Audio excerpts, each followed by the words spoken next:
Hi everybody, this is Seth from Comingouttarot, and I have 7 rules for queer relationships that I want to share with you. These are rules that I have experienced, that I have heard others walk through and believe in guiding their queer relationships by, and so I want to share them with you because I think there's power in shared experience, and the more that we share what we think, or how we think our relationships work as queer relationships, the stronger everyone's relationships get, and the more we lift our community. So I call these rules, but actually the first rule I'm going to tell you is basically queer relationships, queer by definition, is alternative, and it is not going by a norm or a standard. So we can just throw out all the rules. I'm just going to give you 7 bullet points of what I think can be the best guiding lights for queer relationships. Queer relationships don't have rules. We are surviving in a time when we have little to no role model. Funny to me to think about gay relationships as a little more traditional now, but moving into polyamorous or relationships that may include transmass, transfemme, transgender individuals, and what that means for that couple to truly be in, and it's my blanket term to call it a queer relationship because I'm trying to cover all the things. Those relationships don't have role models. That we don't see them everywhere. We don't see a multitude of them. They are unique and special by definition. And so the alternative experience of queer relationship compared to what we constantly see, which is the heteronormative, is point number 1. Our queer relationships are alternative by nature. There is no rule. Point number 2, your relationship can be identified as you want it to be identified. If you want it to be queer, if you want it to be gay, if you want it to be lesbian, if you want it to be non-binary, if you don't want to have a label, however you want to identify your relationship, which is different than identifying yourself, however you want to identify your relationship is totally up to you. We already know that a cis heteronormative relationship, we call those relationships. We don't call them straight well, we might within the gay community or the queer community, we might call them straight relationships or cis heteronormative relationships, but the majority of society is not calling out this majority as a straight relationship because they don't have to compare it to the minority of what we would call our relationships, which are different than this majority. So your relationships can be identified however you want. There's power in label and there is power in no label. Either one can create some discomfort for a majority. However, that's not your problem. That's their problem. They have something to learn. All right, number 3. Respect others' labels or lack thereof. One of the bullet points I think that is important for queer relationship is to accept the fact that other people aren't going to always identify as you expect, desire, want in your life. That's their thing, not yours. It has nothing to do with you. The fact that we can be inclusive of multiple versions of what a relationship means is the reason why even the word queer is being taken back today. Your relationship can be identified however you want it to be. Just either be mindful of asking, how should I refer to your relationship? Or please share if you'd care to share. Let people know how your relationship is identified so that it's kind of like walking up to saying someone, hi, my name's Seth and my preferred pronouns are he, him, his.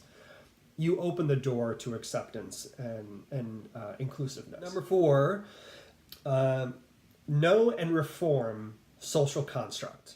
We're raised with a social construct around what relationships are or should be. It's kind of that white knight princess kind of thing, that our marriages should be fairy tale and someone should come along and save whoever the weaker sex is, and or the weaker partner. They need to be swept off their feet and taken care of.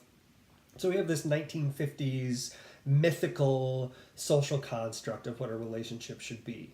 But when we're talking about queer relationships, that just doesn't exist. I mean, if we start with my lived experience, which is gay male relationship, as though I identify more recently as queer. I still sexually identify as gay, and I think there's room for layers here. Uh, when you understand the social construct of these cis heteronormative relationships, or at least you're visually, kind of internally aware, when you start to look at your own relationship, what does that even mean for you? So, like, for the longest time, I didn't want to get married. I didn't want the word marriage to be a part of my identity or my fantasy. If I was I'm really loving Valentina's fantasies.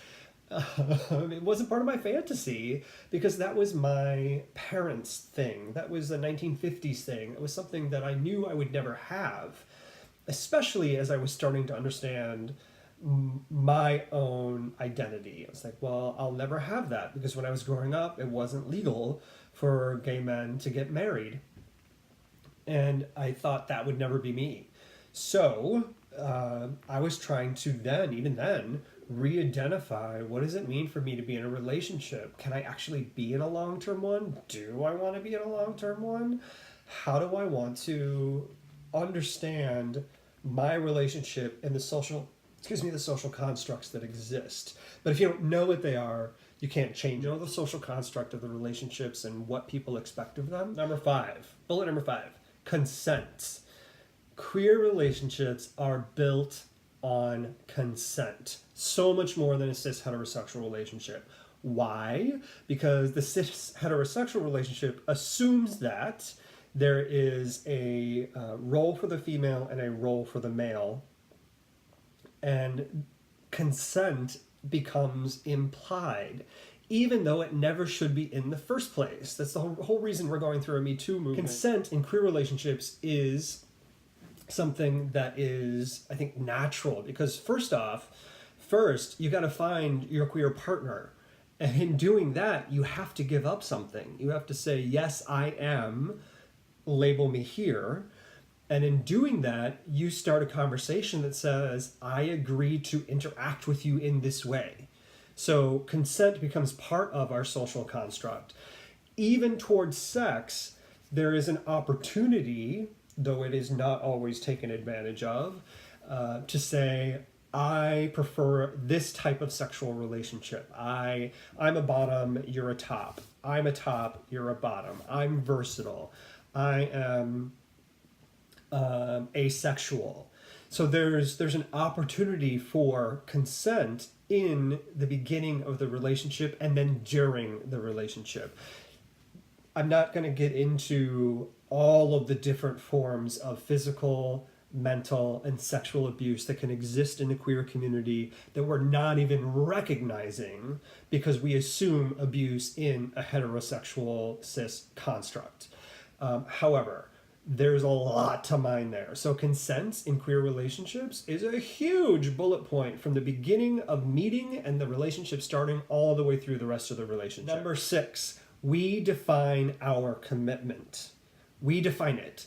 So to me, that means from the beginning of your relationship, once you realize that the relationship is a thing, like this queer relationship is happening, or even on date 1, even before the union even begins, you have the opportunity to say, the type of relationship I want is I want to have an open relationship. And to me, that means I want a partner that I will spend the rest of my life with, but I want a third to come and go.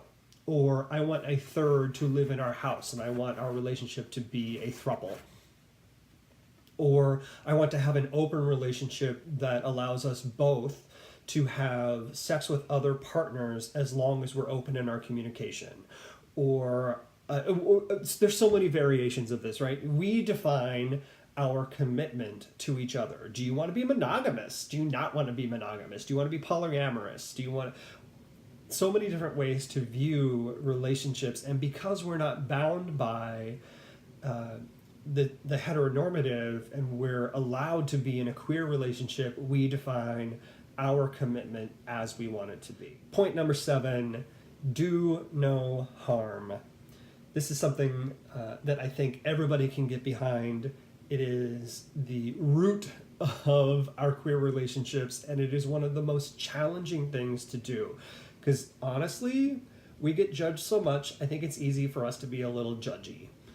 And for those of us that are judgy, to keep in mind, do no harm, I think is one of the most important parts of being in a queer relationship, because all you're starting to do at that point is measure your relationship against someone else's or their relationship against yours and assume that yours is better than theirs or right compared to where they are.